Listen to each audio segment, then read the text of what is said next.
Bom dia, bom dia. Nós estamos aqui mais uma vez para estudarmos a palavra do Senhor. Hoje nós vamos ler em 1 Samuel 21 e 22. Bom dia, bom dia. Deus abençoe a todos que estão aí. E nós temos a convicção da presença de Deus. Amém? Vamos fazer uma oração.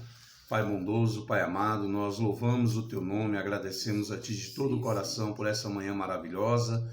E o Teu Espírito Santo que revela todas as coisas esteja conosco, nos mostrando o melhor, revelando a Tua palavra aos nossos corações, às nossas almas, nos alimentando com o pão vivo do céu. Assim oramos a Ti, Senhor, e pedimos a Tua paz e a Tua bênção sobre cada lar, no nome de Jesus. Amém. Amém. Capítulo 21 de 1 Samuel diz o seguinte: Então Davi veio a Nobe, a Aimeleque. O sacerdote Aimeleque temia encontrar-se com Davi. E lhe disse: Por que estás sozinho e não há homem contigo? E Davi disse a Aimeleque: O sacerdote, o rei, me ordenou um negócio e me disse que nenhum homem saiba qualquer coisa sobre onde eu te envio e sobre o que te ordenei, e eu indiquei os meus servos para tal e tal lugar. Agora, portanto, o que há debaixo da tua mão? Dá-me 5 pães da minha mão, ou o que houver. O sacerdote, contudo, respondeu a Davi: Não tenho pão comum, somente pão consagrado.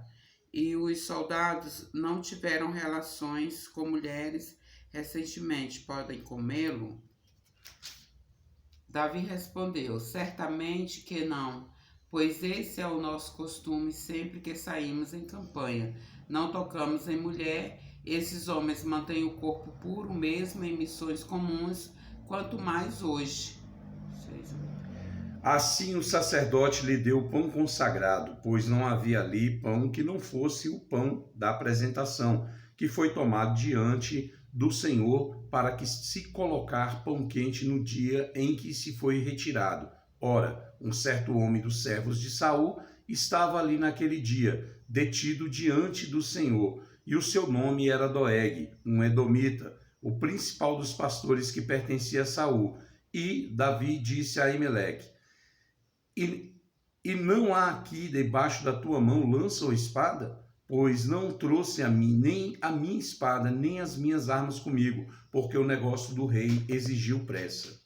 O sacerdote respondeu: A espada de Golias, o filisteu que você matou no vale de Elá, está enrolada num pano atrás do colete sacerdotal. Se quiser, pegue-a. Não há nenhuma outra espada. Davi disse: Não há outra melhor, dê-me essa espada. Naquele dia, Davi fugiu de Saul e foi procurar Aquis, rei de Gade. Todavia, os conselheiros de Quis lhes disseram: não é este Davi, o rei da terra de Israel? Não é aquele acerca de quem cantavam em suas danças? Saul abateu seus milhares e Davi suas dezenas de milhares?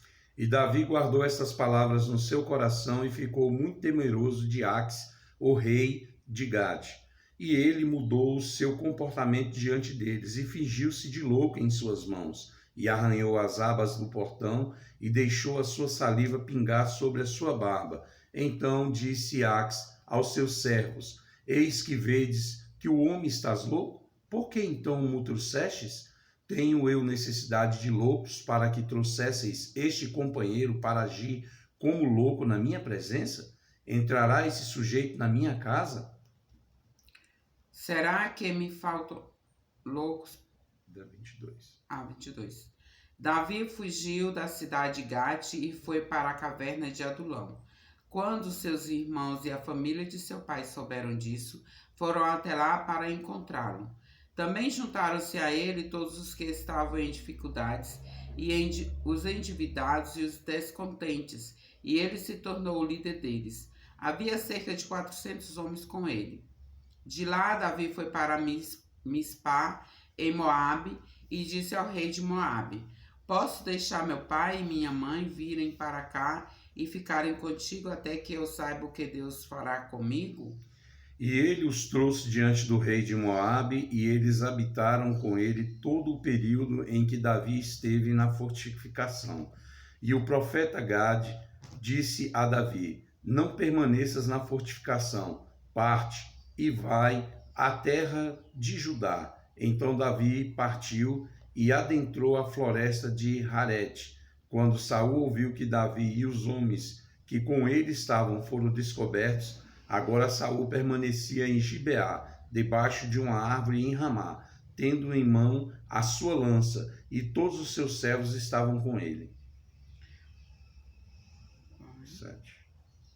E ele lhes disse: Ouçam, homens de Benjamim, será que o filho de Jessé dará a todos vocês terras e vinhas? Será que ele os fará todos comandantes de 1000 e comandantes de 100? É por isso que todos vocês têm conspiração contra mim? Ninguém me informa quando meu filho faz acordo com o filho de Jessé. Nenhum de vocês se preocupa comigo, nem me avisa que meu filho incitou meu servo a ficar à minha espreita, como ele está fazendo hoje. Entretanto, Doeg, o edomita, que estava com os oficiais de Saul, disse: Vi o filho de Jessé chegar em Nob e encontrar-se com Aimeleque, filho de Aitube. E ele consultou o Senhor por ele, e lhe deu provisões, e lhe deu a espada de Golias, o filisteu. Então o rei mandou chamar Aimeleque, o sacerdote, o filho de Aitube, e toda a casa de seu pai, os sacerdotes que estavam em Nob, e todos eles vieram ao rei. E Saul disse: Ouve agora, tu, filho de Aitube. E ele respondeu: Aqui estou, meu senhor. Saul lhe disse: Por que vocês conspiraram contra mim, você e o filho de Jessé? Porque você lhe deu comida, a espada, e consultou a Deus em favor dele, para que se rebelasse contra mim e me armasse cilada, como ele está fazendo? Aimeleque respondeu ao rei: Quem dentre todos os teus oficiais é tão leal quanto Davi, o genro do rei, capitão de sua guarda pessoal e altamente respeitado em sua casa? Será que foi essa a primeira vez que consultei a Deus em favor dele? Certamente que não. Que o rei não acuse a mim, seu servo, nem a qualquer um da família de meu pai, pois seu servo nada sabe acerca do que está acontecendo. 16. E o rei disse: Certamente morrerás, Aimeleque, tu e toda a casa de teu pai. E o rei disse aos homens da infantaria que estavam junto a ele: Volvei e matai os sacerdotes do Senhor, porque a sua mão também está com Davi, e porque eles souberam quando ele fugiu e não o mostraram. Porém, os servos do rei não quiseram estender as mãos sobre os sacerdotes do Senhor. E o rei disse a Doeg: Volve tu e cai sobre os sacerdotes. E Doeg, o edomita, volveu e caiu sobre os sacerdotes, e matou naquele dia 85 pessoas que vestiam um éfode de linho. Além disso, Saul mandou matar os habitantes de Nob, a cidade dos sacerdotes, homens, mulheres, crianças, recém-nascidos, bois, jumentos e ovelhas. Entretanto, Abiatar, filho de Aimeleque e neto de Aitube, escapou e fugiu para juntar-se a Davi, e lhe contou que Saul havia matado os sacerdotes do Senhor. E Davi disse a Abiatar: Eu soube naquele dia, quando Doeg, o edomita, ali esteve, que ele seguramente contaria a Saul. Eu causei a morte de todas as pessoas da casa de teu pai. Fica tu comigo, não temas, pois aquele que buscar a minha vida, busca a tua vida, mas comigo tu estarás salvo. Amém, aleluia. Coisa tremenda, né, pastora Elisneide? É nós enxergarmos aqui uma ação de Deus, né, de uma forma gloriosa. Nós vimos aqui no capítulo 21, né, e também no capítulo 22, uma situação de grande aflição que Davi passou, né, porque ele sai correndo, né, por mais de 3 quilômetros para chegar até a casa de Aimeleque, né, o sacerdote, e foi ali que Davi deixou a sua espada. Quando ele matou Golias, ele tinha levado a espada para a tenda, né? Sim. Mas aí ele levou essa espada agora para o templo, né, para ficar consagrada ao Senhor, né, mostrar que foi Deus que deu a vitória ao povo e trouxe a arma de guerra do inimigo, mostrando que maior era o Deus que estavam com eles, né? Sim. E é interessante aqui que quando ele chega à casa de Aimeleque já fica com medo, né? Porque está sabendo de tudo que está acontecendo da perseguição de Saul, né? E Davi tentando mostrar ali que para que não soubesse realmente e sabendo que Doeg estava ali, né? Ele não é que ele mentiu, ele omitiu, né? Ele disse assim, olha, eu vim porque o rei me mandou urgentemente, né, para livrar justamente a casa de Aimeleque, porque ele sabia que ele era um homem foragido, né? O rei estava intencionado em matá-lo, né? Tinha um ali que estava, né, que talvez Davi já conhecesse o caráter dele. Primeiro que ele era um homem que foi capturado numa das batalhas de Saul, né? Ele era um edomita, Saul lutou contra os edomitas e ele veio como escravo, né? Isso. Então ele se tornou um dos pastores de Saul, sendo servos, né? Porque era isso que a maioria deles faziam, né? Pegavam, colocavam para rachar lenha, para carregar água, para ser pastor, né? De ovelhas, né? Trabalhar no serviço bruto Pesado. mesmo, braçal, né?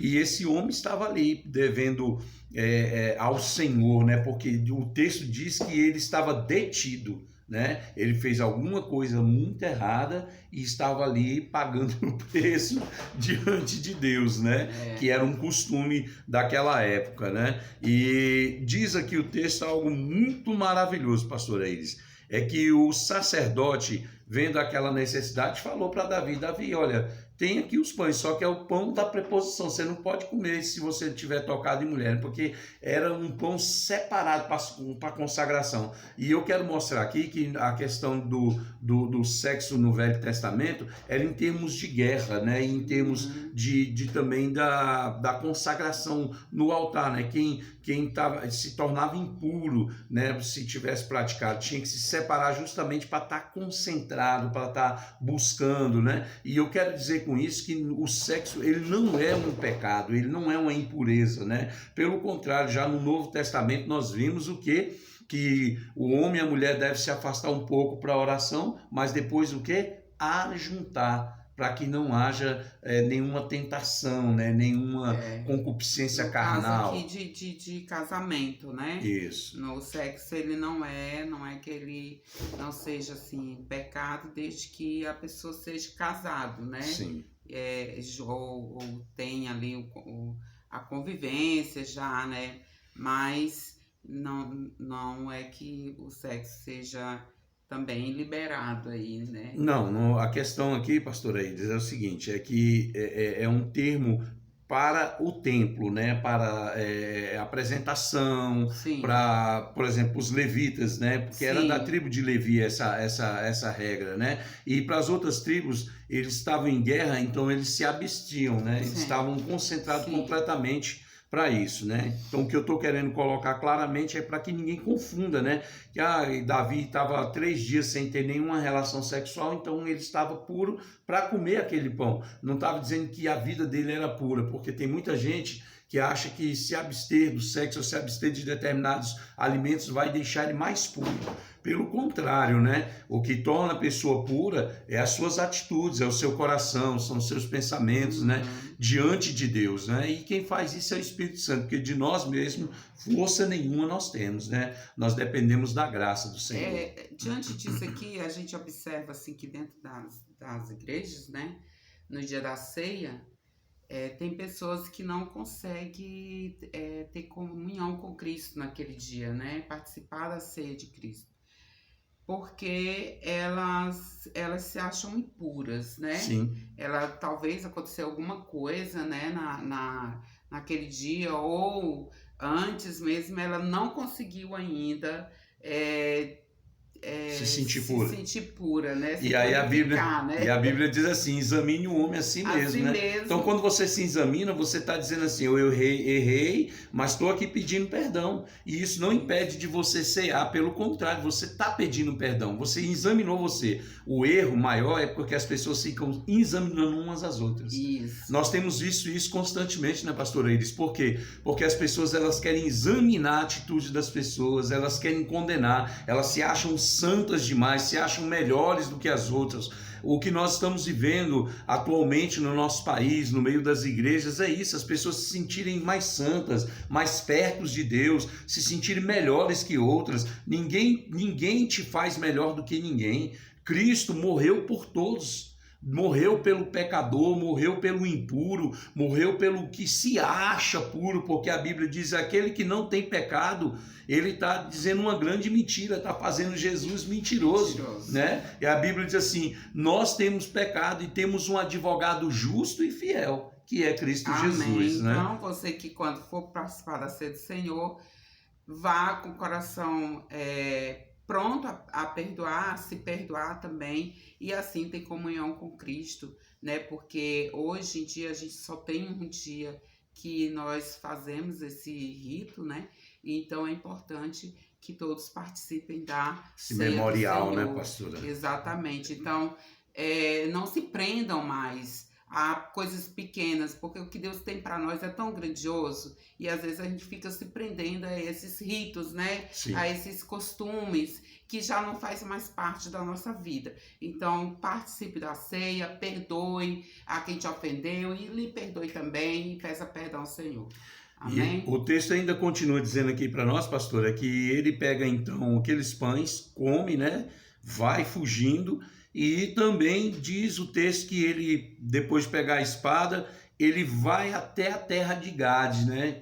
Na terra dos filisteus. Sim. Encontra com o rei Ax e os seus servos. Diz assim, ó, não é Davi este aí, né? Não é o rei da terra de Israel? Ou seja, a Aquele notícia... que matou milhares. Isso, a notícia corre tão fortemente que todos estão atemorizados, né? Deus trouxe esse temor no coração das pessoas, porque quem estava ali não era um homem qualquer, um homem cheio de Deus, cheio do Espírito Santo, que estava passando um momento difícil. Quem sabe você também está passando um momento difícil na sua vida, mas não diz que você é menos ou mais homem de Deus. Pelo contrário, se Deus chamou você, se Deus tem uma unção na sua vida, fique tranquilo, as coisas vão se resolver. Não precisa ficar apavorado, não precisa ficar se esperneando. Tudo Deus tem o seu tempo, seu jeito, sua maneira, seu modo de agir na vida de cada um, né? E quando chegou ali, Davi falou assim, agora estou complicado, o que eu faço? Ele usou de estratégia, né? Uma grande estratégia foi que Davi começou a fingir-se de louco, deixou a saliva escorrer pela barba, né? E o povo falou assim, porque para eles naquela época, um louco, ele estava sendo castigado pelos deuses, né? Então deixa esse homem para lá, que Deus está tratando com ele, se vira para lá, a gente não vai mexer nisso não, né? E aí o próprio rei Aques diz assim, olha, não mexe com ele não, deixa ele para lá, já não basta louco, né? Já trazer para mim e para cá, não precisa mais não. E aí nós vimos um episódio interessante no capítulo 22, é que Davi vai para a caverna de Adulão, né? E quando seus irmãos e toda a casa de seu pai ouviu isto, eles também desceram para lá. Estavam todo mundo preocupado com Davi, porque agora estava a casa também correndo risco, né? Os irmãos, o pai, a mãe, toda a família estava correndo risco, porque Davi era um fugitivo, né? Um homem que não precisaria pagar imposto, agora está sendo fugitivo. Então, é aquilo que nós falamos ontem. Confie nas promessas de Deus. As dos homens falham, né? O homem hoje bate no seu ombro, pastor Eiris, pode ficar aqui comigo, eu vou te ajudar. Daqui a pouco ele te abandona. Então você tem que confiar em Deus. A confiança em Deus é a fé, né? É acreditar. Mesmo eu não vendo, eu creio, eu confio, eu sei que Ele é o meu Redentor e por fim se levantará, né? Então é essa palavra que nós temos que ter no coração. E Davi está ali, e olha quem se junta com ele, pastor Eiris, todo mundo que tinha aflição, todo mundo que tinha uma dívida, todos que estavam descontentes, né? Todos amargurados de espírito. Pensa bem, todo tipo de gente com problema. Os endividados, se fosse no tempo de hoje, né? Nós não queríamos andar com ninguém dessas pessoas, né? E é isso, as pessoas querem procurar andar só com quem é santinho, com quem é perfeitinho, bonitinho. Eu agradeço a Deus por ter amigos de todas as maneiras, né? Amigos que têm suas opções sexuais, amigos que têm suas opções religiosas, amigos que têm sua maneira de ver a vida, e respeitar todos eles. Nós temos que estar perto dessas pessoas, ajudando-as em oração, em conselho, em amizade, em abraçar, não viver dividido, não viver separado, né? Porque, e é interessante, pastor Aires, quando você está passando um problema, quem encosta perto de você também são pessoas que estão com problemas, né? E é justamente para a gente se ajudar, é para a gente procurar uma solução, e a solução não está em quem é o líder, está em quem é maior do que todos, que é Deus, né? E olha só, a palavra Adulão, pastora, significa lugar de refúgio, né? Ou de consolo, e é isso, Deus nos leva para o lugar de refúgio, de consolo. Ele vai ajuntar todos que estão ali. Talvez vocês perguntem, meu Deus do céu, quando eu estou passando esses momentos, se ajunta mais gente, é a hora de você dobrar a sua oração, né? De reforçar a oração e dizer, Senhor, nos dá uma estratégia, que não saia só eu desse problema, mas que todos que estão passando por esse problema saiam, né? Porque as pessoas vivem assim, pastor Elis, eu já me livrei, problema é dele, né? E nós não devemos ser assim, nós devemos ter um coração mais quebrantado, se condoer pela dor do outro, sentir, como a Bíblia diz, né? Chorar com os que choram e sorrir com os que sorriem, né? Nós devemos ter essa íntima compaixão das pessoas. Amém.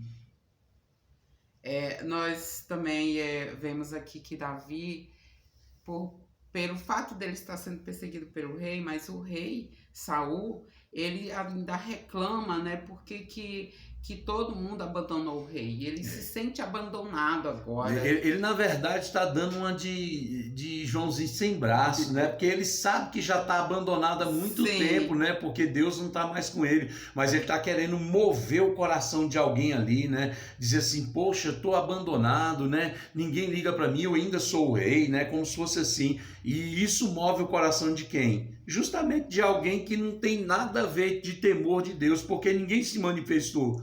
Mas Doeg, né? Doeg tinha um temor de Deus, os soldados tinham temor, respeito e reverência, né, pelos sacerdotes. E aí Doeg que queria fazer fita com o rei, né? E aí, não, eu tenho coragem aqui, eu não existe tenho nada demais, a ver com viu, pastor esse povo aqui, não. E aí mata ali os sacerdotes, né, para fazer bonito pro rei, porque ele tinha um interesse. Pastor, e nós vamos na sequência aqui, né? Porque ele que entrega, né? Primeiramente ele entrega, ele faz a fofoca e ele aumenta a fofoca, né? Porque Davi, Aimeleque não consultou a Deus para Davi. Não consultou. Ele simplesmente passou o pão e a espada. A espada porque era direito de Davi. E o pão porque era normal passar um alimento para um ser humano que estava em necessidade de outra. Davi foi como o próprio o sacerdote Aimeleque falou. Ele era o soldado mais ilustre, o capitão mais ilustre e era genro do rei. E o próprio Aimeleque, depois, antes de morrer, vai dizer isso para ele, lembra que ele é teu genro.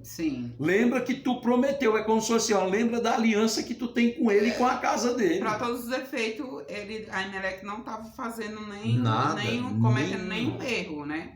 Nem um mal ali, não estava fora, né, de nenhuma regra, vamos dizer assim. E é por isso, pastor Eires, que como a senhora adiantou aqui, mas eu estou voltando só para que todos possam compreender, né? É que os próprios soldados, quando Saul diz assim, não, então mata, vai morrer você e sua casa todinha. E aí dá ordem, os soldados não obedecem. Meu Deus do céu, não obedeceu uma ordem de um rei, mas esses homens estão com muito mais temor do rei dos reis, que é o Senhor, né? Porque eles reconhecem que está sendo injusta aquela causa. né? Saul está fazendo algo em benefício próprio, irado, com raiva, querendo se vingar de Sim. qualquer maneira, né? E outro, ele não tá, a raiva dele está fazendo ele ficar com os olhos fechados de não enxergar que são sacerdotes de Deus. Sacerdotes que estão separados para buscar Deus em favor. O coração dele realmente já está bem distante de Deus, já não enxerga o que é certo e o que é errado, e ele está aqui somente ambiciando o poder, né? Ambiciando aqui o título de rei, né? Ele não quer deixar que outra pessoa assuma o lugar dele. Assuma, né, o lugar. E é tão interessante, pastor Eiris, que nesse momento aqui, ele dá a ordem, os soldados temem e não vão. E aí ele dá a ordem para Doeg. Doeg é edomita, não está preocupado. Ele é um homem que não tem nenhum temor de Deus, é de outra terra, adora outros deuses. Para ele é um momento de glória. Exatamente. Olha só, porque ele está matando um israelita. Saul nem nisso parou para refletir, está matando um dos nossos. Está dando poder, né? Exatamente, e tem muita gente que cega-se de raiva, cega de ódio e está matando o seu semelhante, sem nem perceber. Né? E quando eu digo um dos nossos, eu não estou dizendo que você é evangélico, ou você é católico, ou você é espírita, não. Estou dizendo um dos nossos, é porque nós somos seres humanos, né? As pessoas têm a mania de dizer raça humana. O humano não tem raça. O humano, ele é o ser humano. O ser humano não tem raça negra, raça de índio, amarelo, pardo, não. Nós somos os seres humanos, nós somos semelhantes uns aos outros. Então é isso que nós estamos falando. Nós não temos que estar divididos, nós temos que estar unidos, nós temos que estar se amando, e independente do seu modo de ser ou de agir. É isso que Jesus fez. E é isso que Davi aqui está agora aqui, ó. Davi não procurou se quem era que estava com mais problema ou menos problema, se ajuntou a ele, e ele está recebendo. Ao contrário de Saul, que agora está fazendo uma divisão e fazendo uma loucura. Ele está fazendo um homem que é inimigo de Israel destruir os próprios da sua casa. E pior ainda, homens separados para buscar a Deus. Sim. E é isso que nós temos que ter entendimento, sabe? Em todos os lugares, em todas as repartições vai ter pessoas boas e ruins. E nem por isso nós vamos dizer que aquela repartição é ruim. Nós não vamos dizer que tal lugar é bom porque só tem pessoas boas. Tem gente ruim lá. Não vamos dizer também que é ruim de todo, porque também tem pessoas boas naquele lugar. E nós temos que ter esse entendimento, pastor Eiris. E é tão interessante que depois que ele faz essa loucura, Abiatar ele foge, né? Um dos filhos de Aimeleque, ele foge e vai correndo para diante de Davi anunciar, né? E o Davi ele vai se refugiar em uma das cidades de refúgio ali. E o rei fala para ele assim: rapaz, olha, foge porque Saul vai vir atrás de você aqui, né? E ali Davi pega e escapa, né? Ele vai para outro lugar, né? Vai para dentro da floresta, e sabendo que Saul está agora com todos os soldados, né? Não é mais só com uma intenção só dele. Ele agora está abertamente declarado inimigo de Davi, né? Então sabe, querido, que no meio dessas aflições que você está passando, e parece que o mundo inteiro está se voltando contra você, e parece que tudo está ao contrário, eu quero te deixar algo aqui no coração, que confia, porque Deus é contigo. Amém. Deus é contigo, e ainda que tudo se levantou, que tudo veio contra a sua vida, tudo veio tentando destruir, parece que não tem esperança, há uma esperança. Né? Ontem nós continuamos dizendo assim: fuja, né? Fuja daquilo que está querendo causar a sua morte. E Davi está fugindo, porque ele sabe que tem uma missão, e é isso que a gente tem que fazer. Aquilo que vai nos trazer a morte, nós temos que fugir. Fugir porque temos uma missão a cumprir aqui na face da terra, pastor Eiris. É verdade. Há momentos na vida que a gente passa por tantas, né? Igual o pastor Neil está falando aqui, tantas dificuldades, e a gente não sabe que caminho tomar, não sabe que direção ir, né?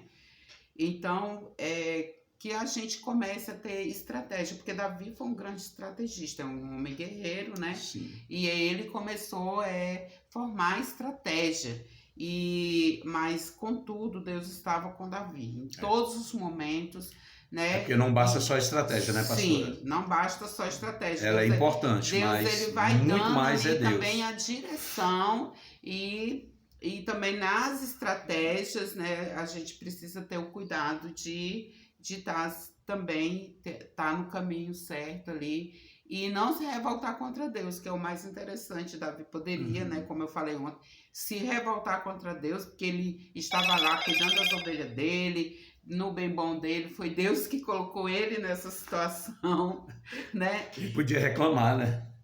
Eu estava quietinho, né? O que você foi fazer? Quietinho, cuidando aqui, de repente, Senhor, eu te sirvo, porque a palavra de Deus diz que ele é um homem segundo o coração de Deus, né? Sim. E Davi não, Davi ele tomou isso por causa, né? Uma causa que Davi aqui está lutando, e até porque em momento algum Davi ele foi injusto. Então, que a gente possa, quando Deus te chamar para algo, não olhe para trás, não olhe para aquilo que você acha que está sendo prejudicado, porque Deus, nesses momentos, está nos preparando para algo grandioso, para coisas grandiosas que vai acontecer na nossa vida. Então, que essa palavra venha de encontro ao seu coração, no nome de Jesus, no dia de hoje, seja qual for a situação, que o Senhor venha te dar estratégia, que o Senhor vai te leve para um lugar de consolo, coloque pessoas do seu lado para te consolar, e que essas pessoas que vêm para o seu lado também você dá consolo para eles, porque é impressionante, no momento que nós passamos por um momento de angústia, é um momento que a gente também leva o consolo para a vida das pessoas, porque nós estamos Como diz o apóstolo Paulo, né? Sendo perseguidos, porém não abatidos, se sentindo só, mas trazendo consolo para outros, né? Morrendo o tempo todo em Cristo e trazendo vida para outros. E é isso que nós temos que saber, né?